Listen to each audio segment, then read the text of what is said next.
Les sujets du jour de la revue fiduciaire. Premier sujet de notre JT. Licenciement pour management agressif. Une société avait licencié pour faute grave un responsable d'agence après que ses collaborateurs eurent dénoncé des accès de colère, un caractère agressif, un comportement lunatique et malsain, ou encore des menaces injustifiées. Un tel comportement peut effectivement constituer en lui-même une faute grave, sous réserve, naturellement, de l'appréciation des juges du fond. Mais l'employeur avait ici choisi d'invoquer la violation de l'obligation de sécurité prévue par le Code du travail, en vertu de laquelle tout salarié doit prendre soin de sa sécurité et de sa santé ainsi que de celle des autres personnes concernées par ses actes ou ses omissions au travail.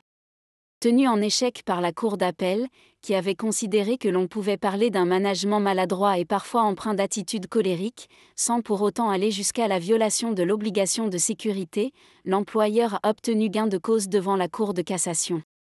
Celle-ci a considéré que les pratiques managériales du responsable d'agence étaient de nature à constituer un manquement à son obligation en matière de sécurité et de santé à l'égard de ses subordonnés et à rendre impossible la poursuite du contrat de travail. Deuxième sujet de notre JT. Taxe sur les immatriculations de véhicules. La loi de finances pour 2025 a modifié les tarifs de la taxe régionale sur les immatriculations de véhicules applicables pour certaines sources d'énergie. Une récente décision de rescrit apporte des précisions sur les modalités d'entrée en vigueur. Concernant les véhicules fonctionnant exclusivement à l'électricité, à l'hydrogène ou grâce à une combinaison des deux, pour lesquels l'exonération de taxes régionales est supprimée, la mise en œuvre possible d'un demi-tarif ou d'un tarif nul nécessite une délibération. Dans cette attente, l'exonération applicable jusqu'à présent continue de produire ses effets jusqu'au 30 avril prochain.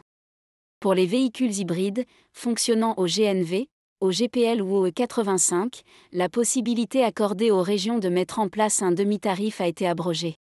Il est cependant admis que les véhicules immatriculés entre le 16 février et le 28 février 2025 dans la région Hauts-de-France, seule région ayant mis en place ce demi-tarif, puissent continuer à en bénéficier. Troisième sujet de notre JT. Augmentation des primes d'assurance et déplafonnement du loyer commercial. En 2015, un locataire sollicite le renouvellement de son bail commercial portant sur des locaux situés dans un immeuble en copropriété. Le bailleur accepte, mais demande le déplafonnement du loyer du bail renouvelé. Pour l'obtenir, il initie une procédure en fixation judiciaire du loyer. Au soutien de sa demande, le bailleur invoque notamment l'augmentation des primes d'assurance mises à sa charge en raison de la loi ALUR. En effet, dès lors que le local loué est situé dans une copropriété, cette loi impose aux propriétaires de s'assurer contre les risques de responsabilité civile en qualité de propriétaire non occupant. Le bailleur, qui n'a pas attendu la loi pour souscrire volontairement une telle assurance, fait valoir que la charge annuelle de sa prime d'assurance est passée de 639,66 € en 2007 à 1046,90 € en 2014 lorsque l'assurance est devenue obligatoire.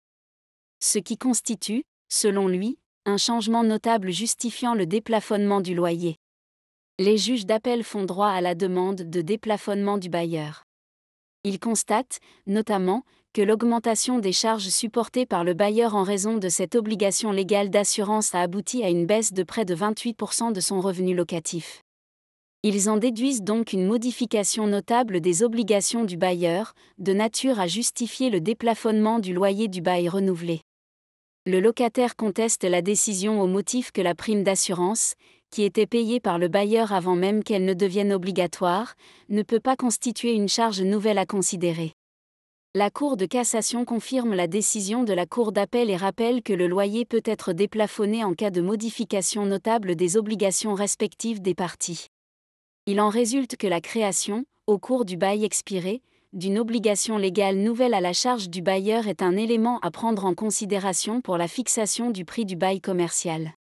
En l'espèce, il y avait bien lieu de tenir compte de la charge née de l'obligation d'assurance et il est indifférent que le bailleur ait souscrit volontairement cette assurance auparavant.